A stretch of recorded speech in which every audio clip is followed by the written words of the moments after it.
Some of you might remember that I was here in 2019 for some facial work.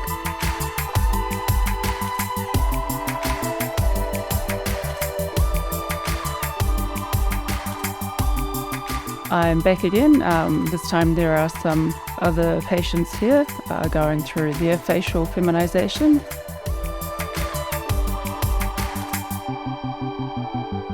And some going through the PPV process.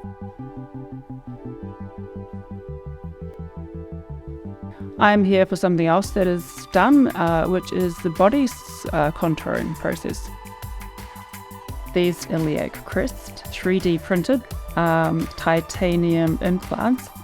And the shape of the hips is defined by the pelvic bone, in particular the very edge of the pelvic bone called the iliac-crest. And in order to create some extra width and a nicer shape there, I had implants placed along the iliac-crest on each side. Okay, so this is an exact model of a section of my pelvis.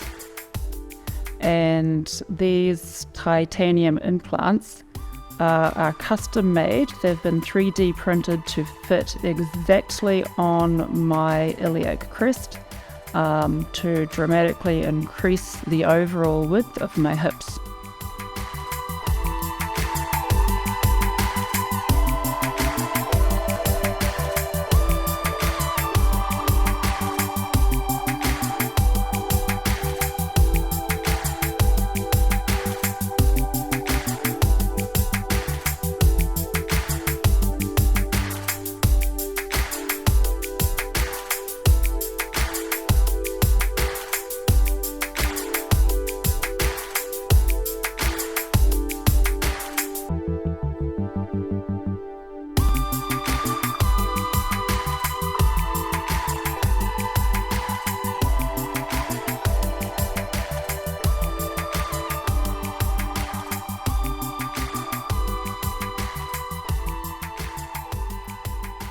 Okay, so moving down to the ribs. Ribs number 10, 11 and 12 define the shape of your waist, and so removing those helps to create a nice curve. Okay, so let's talk about the shoulder narrowing process. Unfortunately, some of us have broader shoulders. However, there is a surgery that we can undergo to help reduce the width of the shoulders. It's called clavicle shortening. So what happens is that an inch of bone is removed from the clavicle. The bone is then pulled together and held in place with some plates. So this bone here is called the clavicle.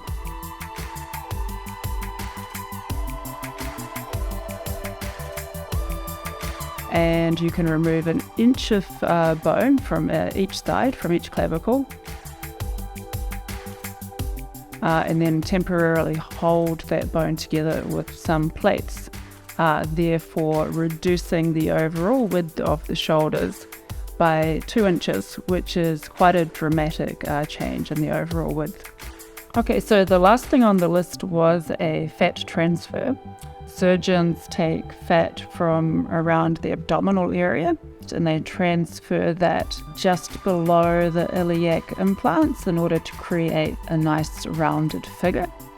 So one advice I would give to anyone considering these procedures would be to make sure you put on plenty of weight so that the surgeons have got plenty of fat to work with for this procedure.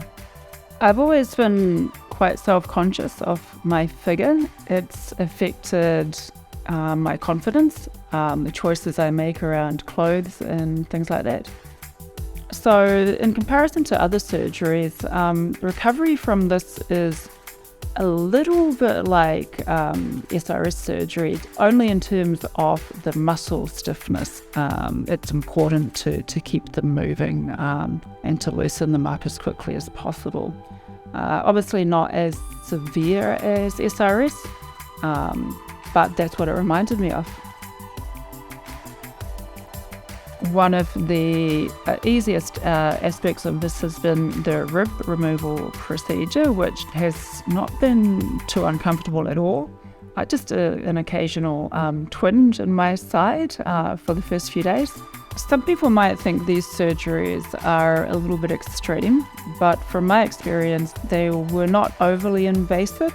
The recovery, like most surgeries, was a little bit challenging for the first day or two. After that, everything began to ease up. I began to become more mobile. 2 weeks out, I'm making good progress, getting a little bit better each day. Not overly daunting, not overly challenging. I'm really very happy with the results of the surgery. The surgeons have just told me not to lift any weight over 5 kg for a couple of months, just while those bones completely heal. For the surgery, there were a number of incisions, and it looks like they're going to be completely invisible once they've healed. So yeah, I'm really happy with how the scars are looking at this stage. I'd just like to say a big thank you to PriyaMED for making this possible for me.